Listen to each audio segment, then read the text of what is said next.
Hey guys what's up, my name is Sunny and आज के इस वीडियो में आपको बताऊंगा कि किसी भी एटीट्यूड गर्ल को किस तरह से इम्प्रेस करते हैं।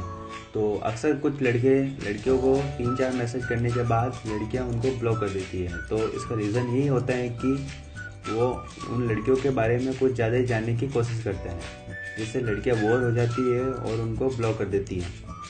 तो यहाँ पे आपको अपना एटीट्यूड दिखाते हुए लड़की पे फ्लर्ट करना है, जिससे लड़की का इंटरेस्ट आप पे बना रहे और वो आपके बारे में कुछ जानना चाहे। तो यहाँ पे आपका फोकस ओनली फॉर लड़की को इम्प्रेस करने को होना चाहिए।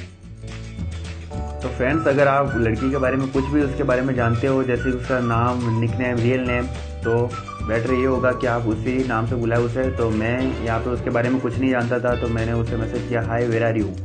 तो जाहिर सी बात है कि आप किसी भी लड़की को फर्स्ट टाइम मैसेज करोगे तो वो आपके बारे में ज़रूर जानना चाहिए। तो उसने भी बोला कि हुज दिस। तो यहाँ पे मैंने फ्लर्ट मारते हुए उसे बोला कि तू मेरा सपना, मैं तेरा अपना। फिर वो बोलती है बढ़ के कि ओए मिस्टर हु आर यू, मेरे कॉन्टैक्ट कहाँ से मिले तुमको। तो लड़की तो आपसे रूडली बिहेव करेगी और आप उसे कॉन्टैक्ट वाली बात नहीं बता सको, तो बेटर ये होगा कि उस बात को इग्नोर करो और उसे उलझाने की, अपनी बातों में उलझाने की कोशिश करो। तो मैंने यहाँ पे उसे बोला कि सब अभी बता दूँ, trust me I am not unknown. मैंने ये इसीलिए बोला ताकि उसे लगे कि मैं अननोन नहीं हूँ। तो वो बोलती है कि बताते हो या फिर, यहाँ पे वो मुझे साफ साफ ब्लॉक होने की धमकी दे रही है। तो फिर मैं उसे बोलता हूँ इतनी जल्दी भी क्या है, अभी तो मैंने स्टार्ट किया है। तो वो मुझे ऐसे रूडली बिहेव करती है। तो मैं उसे अपना नाम बताता हूँ कि इस बंदे को सनी बोलते हैं।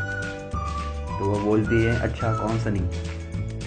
तो यहाँ पे मैं उसे बोलता हूँ मेरे बारे में इतना मत सोचना, दिल में आता हूँ समझ में नहीं। तो फिर वो रूडली बिहेव करती है और बोलती है कि क्या काम है। तो यहाँ पे मैं उसे बोलता हूँ कि क्वीन होकर काम वाली बाई वाले क्वेश्चन क्यों कर रही है। तो वो बोलती है मिस्टर ओवर स्मार्ट मत बन। तो यहाँ पे मैं उसे मैसेज करता हूँ कि ओवर स्मार्ट नहीं, इसे हीरोपंती कहते हैं, सबको आती नहीं और मेरी जाती नहीं। तो वो बोलती है ओए अपनी लिमिट में रहे। तो यहाँ पे मैं उसे बोलता हूँ मेरी कोई लिमिट नहीं है जो मैं तय करूँ। तो फिर वो बोलती ओ तुम करते क्या हो मिस्टर। तो वो मेरे अंदर थोड़ा इंटरेस्ट दिखा रही है। तो मैं उसे बोलता हूँ भगवान का दिया सब कुछ है, बस विटामिन सी की कमी है। मैं इनडायरेक्टली उसे बोल रहा हूँ कि बस तुम्हारी कमी है। तो वो बोलती है ही।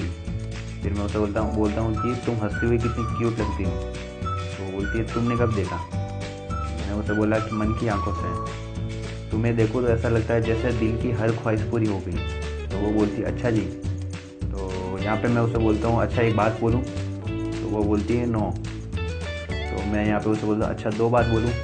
फिर वो मुझे बोलती हैं कि हाँ बोलो। तो यहाँ पे मैं बस किडिंग करने के लिए उसे आई लव यू बोल देता हूँ गाइस। तो फिर वो बोलती है हाँ हाँ हाँ। फिर मैं उसे बोलता हूँ अच्छा 4 बार हाँ।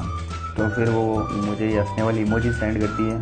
तो फिर मैं उसे ये डायलॉग चिपका देता हूँ कि मन्ने लागे हैं, अंग्रेजी में लड़की जल्दी पटे हैं, आई लव यू बोलो उसके बाद सीधा किस हो गए हैं। तो फिर वो बोलती है मुझे हाँ हाँ चप्पल निकालूँ क्या। तो यहाँ पे मैं उससे बोलता हूँ चप्पल पहन कर भी किस करेगी तो भी चलेगा, इतनी रेस्पेक्ट मत दे मुझे। तो वो बोलती है मुझे हाँ हाँ अच्छा ऐसा क्या।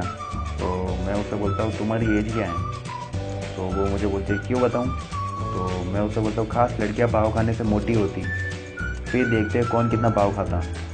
तो वो मुझे अपनी एज बताती है आई एम 18 एंड यू। तो मैं उससे बोलता हूँ सेम, एक बात और बोलूँ। तो वो मुझे ऐसे देखती है। तो फिर मैं उससे पूछता हूँ अच्छा क्या हुआ। तो बोलती है हाँ बोलो। तो मैं उससे पूछता हूँ कि BF है। तो वो मुझे ऐसे जलाने के लिए हाँ बोल देती है। तो मैं उससे बोलता हूँ है तो HD में देख लो। तो वो बोलती है ओए कमीने। तो मैं उससे बोलता हूँ अरे यार जस्ट किडिंग यार। फिर और तुम्हारी पिक तो मुझे ऐसी लगती है जैसे हॉट गर्ल। तो फिर वो बोलती है मुझे ओहो। तो फिर मैं उससे बोलता हूँ कि तुम्हारी कसम यार। फिर वो बोलती है वेल तुम्हारी कोई GF है। तो मैं उसे बोलता हूँ नहीं अभी कोई सेट नहीं की। फिर वो बोलती है कि, तो यहाँ पे मैं उसे बोलता हूँ कि अलार्म थोड़ी है जो सेट करूँगा, और होती भी तो तुम्हारे साथ बात थोड़ी कर रहा होता। तो फिर वो बोलती है हाँ जोक अच्छे कर लेते। तो फिर मैं उसे बोलता हूँ कि बाकी सब डेट कर रहे हैं, हम किस बात का वेट कर रहे हैं। तो फिर वो बोलती है तुम बचपन से ही कमीने हो या फिर कोई स्पेशल कोर्स किया है। तो फिर मैं उसे बोलता हूँ बचपन से, वैसे तुम थक गई होगी। फिर बोलती है क्यों, because you are running in my mind all time. तो फिर वो बोलती है अच्छा। फिर मैं उससे नहीं तो क्या मैं झूठ बोलूँगा। तो फिर वो बोलती है अच्छा क्या पता। फिर मैं उसे बोलता हूँ अच्छा एक क्वेश्चन करूँ। फिर वो बोलती है फिर यहाँ पे मैं उसे बोलता हूँ कि ओके बच्चे कैसे होते हैं। तो फिर वो बोलती है व्हाट आर यू मैड। बोलता हूँ अरे बताओ तो क्या हो गया। अरे बच्चे शरारती होते हैं और क्या। तो फिर वो बोलती हाँ हाँ तुमको मैं कैसा लगा, मैं उसे ये पूछता हूँ। तो फिर वो बोलती है पागल। तो यहाँ पे मैं उसे बोलता हूँ इस पागल को अपना बेस्ट फ्रेंड बनाना चाहोगी। तो फिर वो बोलती है ओके। तो फिर यहाँ पे मैं उसे बोलता हूँ कि best thing about this year nice meeting you. तो फ्रेंड्स यहाँ पे मैं आपको बता देना चाहूँगा कि लड़की चाहे नॉर्मल वाली हो या एटीट्यूड वाली हो, होती सब एक जैसी है, लेकिन सबकी थिंकिंग अलग होती है। तो जाहिर सी बात है गाइस की थिंकिंग अलग होगी तो आपको रिप्लाई भी डिफरेंट मिलेगा। तो आपको सिचुएशन के अनुसार फ्लर्ट करना है ताकि लड़की बोर भी ना हो और उसका इंटरेस्ट आप में बना रहे। एंड अगर आपको ये वीडियो अच्छा लगा तो प्लीज़ लाइक एंड सब्सक्राइब जरूर कीजिए। Thanks for watching, bye, take care.